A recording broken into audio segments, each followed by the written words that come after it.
Welcome to shortcut children, this is Shine sir. अगर आपने मेरा चैनल सब्सक्राइब नहीं किया है तो इसे सब्सक्राइब कर लीजिए ताकि आने वाले वीडियोस जो हैं आप उनका आनंद ले सकें। आज हम शुरू करने जा रहे हैं एक पोएम जो कि 11th स्टैंडर्ड की हॉर्नबिल बुक में से ली गई है। पोएम का नाम है द लेबनम टॉप। इसके कवि हैं टेड ह्यूजिस। इस कविता में कवि ने एक लेबनम नामक एक पौधे का, एक पेड़ का वर्णन किया है जिसके पत्ते हरे रंग के होते हैं और उसकी टहनियाँ झुकी हुई रहती हैं।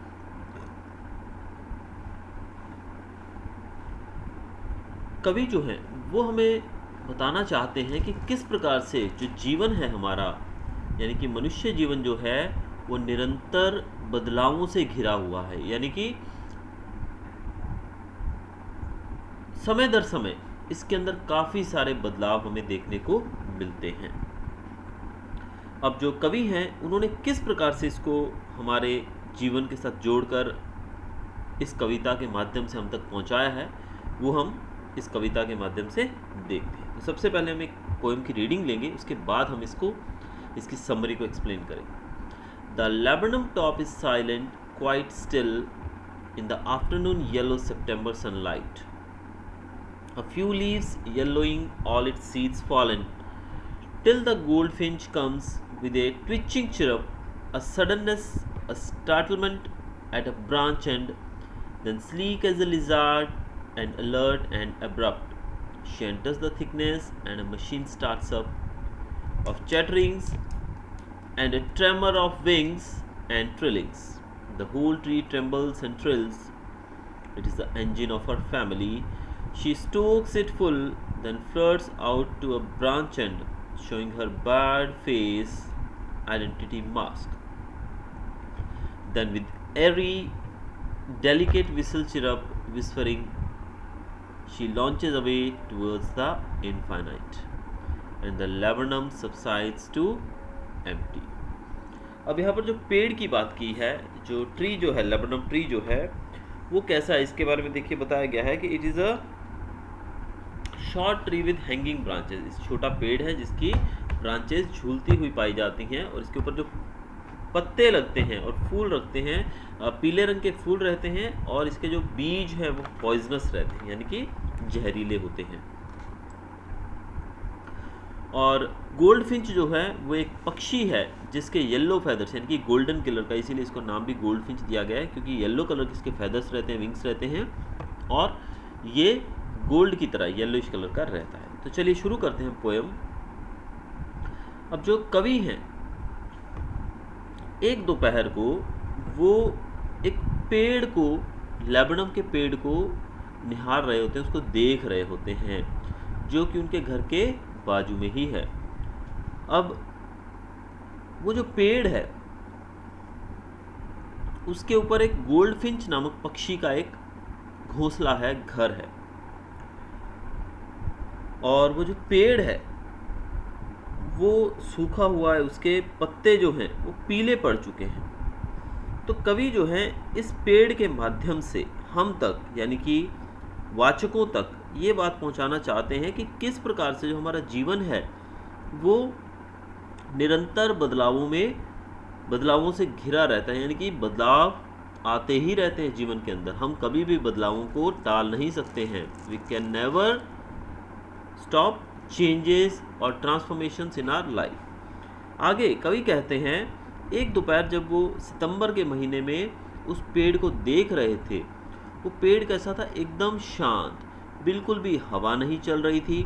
इस कारण से वो पेड़ जो था बिल्कुल स्टिल, यानी कि एक ही जगह पर रुका हुआ था, उसमें बिल्कुल भी मूवमेंट शो नहीं हो रहा था।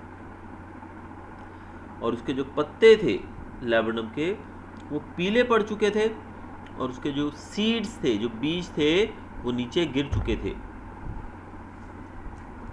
यानी कि वो पेड़ एक तरह से बेजान सा खड़ा हुआ था, ना ही उसमें कोई हलन चलन था। तो उसके पत्ते भी पीले पड़ चुके थे और उसके जो बीज थे वो भी ज़मीन पर बिखर चुके थे। तभी अचानक वहाँ पर एक एंट्री होती है, किसकी, एक गोल्ड फिंच की।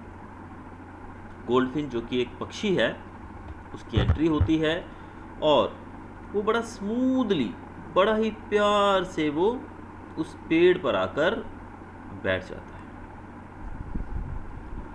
और उसके मूवमेंट को, उस गोल्ड फिंच के मूवमेंट को कंपेयर किया गया है लिजार्ड के मूवमेंट से। आप जानते हैं ना लिजार्ड, आप छिपकली को देखेंगे, अगर आपने उससे जरा सी आंख हटाई तो दूसरे ही पल वो कहाँ गायब हो जाएगी हमें नहीं पता लगेगा। तो यानी कि उस छिपकली का मूवमेंट कैसा होता है, एकदम स्मूथ मूवमेंट रहता है, यानी कि बिना हलन चलन के, बिना कुछ आवाज़ किए, बिना हमें कोई इशारा दिए वो छिपकली कहाँ गायब हो जाएगी, वो लिजार्ड कहाँ गायब हो जाएगा हमें पता नहीं लगेगा। तो ऐसा ही मूवमेंट इस पक्षी का भी, यानी कि बड़ी स्लीकली वो वहाँ पर आकर बैठ जाता है। अब गोल्डफिन जब वहाँ पहुँचता है तो उस पेड़ के अंदर जो एक शांत, एकदम स्टिल, काम, जो कि एक निर्जीव सा पेड़ था, हम बात कर रहे हैं लेबनम ट्री की, उसके अंदर फिर से हलन चलन होने लगता है, यानी कि उसके अंदर जैसे लगता है कि फिर से जान आ गई हो। अब गोल्डफिन जो है वो उस पेड़ पर क्या करने आई है, वो उस पेड़ पर जो उसका घोंसला है और उस घोंसले के अंदर उसके कुछ बच्चे हैं, वो उन अपने बच्चों को खाना खिलाने आई है। और जैसे ही वो बच्चे अपनी माँ को देखते हैं, यानी कि गोल्डफिंच की जब लैंडिंग होती है उस पेड़ के ऊपर, तो वो बच्चे अपनी माँ को देखकर चिल्लाने लगते हैं। आपने देखा होगा पक्षी जो हैं, जब वो छोटे बच्चे पक्षियों के वो अपनी माँ को देखते हैं तो पूरा शोर शराबा शुरू कर देते हैं, ची ची, मतलब उनकी आवाज़ें उस पूरे पेड़ को फिर से जीवित कर देती हैं। जैसे यहाँ पर लिखा गया है, it is the engine of our family. यहाँ पर जो बर्ड है, यानी कि गोल्डफिन जो है, उसको इंजन से कंपेयर किया गया है। अब ऐसा क्यों? क्योंकि आप जानते हैं एक गाड़ी या कोई भी एक जो मशीन है उसके अंदर एक इंजन रहता है, एक मशीनरी जो पूरी है वो तभी चलती है, एक गाड़ी तभी चलती है जब उसका इंजन बराबर होता है, जब वो ठीक होता है। तो यहाँ पर जो गोल्डफिंच है उसको इंजन कहा गया है। किसका इंजन? अपने परिवार का इंजन, क्योंकि वो गोल्डफिंच ही है जिसके कारण उसके बच्चे जीवित हैं, उसके बच्चे पल रहे हैं। अगर वो गोल्डफिंच ना रहे तो उसके बच्चे भी मर जाएंगे, क्योंकि वो गोल्डफिंच अपने बच्चों के लिए खाना लेकर आई है ताकि वो उनका पेट भर सके और वो जल्द ही बड़े होकर उड़ सके। तो इसी प्रकार, जिस प्रकार एक गाड़ी जो है वो पूरी इंजन पे डिपेंड करती है, अगर गाड़ी का इंजन ख़राब होगा तो बहुत ही दिक्कत होगी, इंजन को रिपेयर करने में बहुत पैसे लग जाते हैं। लेकिन अगर गाड़ी का जो कोई और पार्ट जो है, बॉडी पार्ट जो है, अगर वो ख़राब है तो उतने पार्ट को चेंज करना काफ़ी ईजी रहता है, काफ़ी सस्ता रहता है। लेकिन अगर इंजन ख़राब हो जाए तो कहा जाता है कि वो गाड़ी किसी काम की नहीं रही। तो उसी प्रकार जो यहाँ पर ये जो पक्षी है गोल्डफिंच, इसको इंजन कहा गया है उसके परिवार का।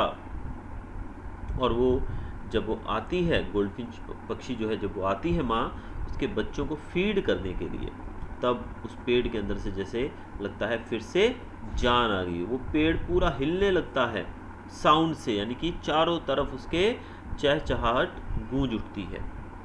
अब बच्चे जो हैं उनको एनर्जी मिलेगी, उनको खाना मिलेगा, उस खाने को खाने के बाद उनको एनर्जी मिलेगी और वो जल्द ही बढ़ने लगेंगे, वो और ज़्यादा स्ट्रॉन्ग हो जाते हैं, उनकी आवाज़ जो है खाने को पाने के लिए और ज़्यादा तेज़ हो जाती है और वो अपनी माँ से खाना पाने के लिए और ज़्यादा तेज़ चिल्लाने लगते हैं। अब जो गोल्डफिंच जो है वो आप जानते हैं उस पेड़ के ऊपर जो पीले रंग के पत्ते हैं, वो उन पत्तों के पीछे बैठी हुई है गोल्डफिंच जो है, और उन पत्तों की जो शेडो है, आप जानते हैं जिस प्रकार से सलाखों के पीछे अगर आप किसी व्यक्ति को देखेंगे और सामने से रोशनी जाएगी तो उसके चेहरे पे कैसे एक मास्क सा बन जाएगा, जैसे लाइनिंग वाला एक मास्क होगा, उस प्रकार से। तो यहाँ पर जो गोल्डफिंच पक्षी जो है वो पेड़ों के पीछे यानी कि पत्तों के पीछे बैठी है और उसमें से छनकर आती हुई धूप ऐसा महसूस करवाती है कि जैसे उसने एक मास्क पहना हो, यानी कि उसके चेहरे पर उन पत्तों से आने वाली जो धूप है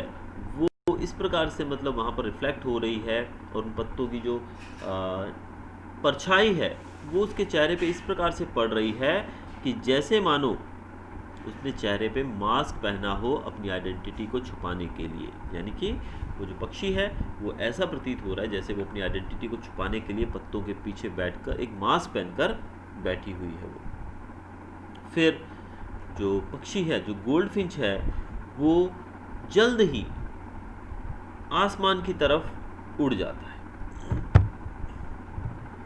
वो इस बड़े से इनफाइनाइट वर्ड यूज़ किया गया, देखिए यहाँ पर, टूवर्ड्स द इनफाइनाइट।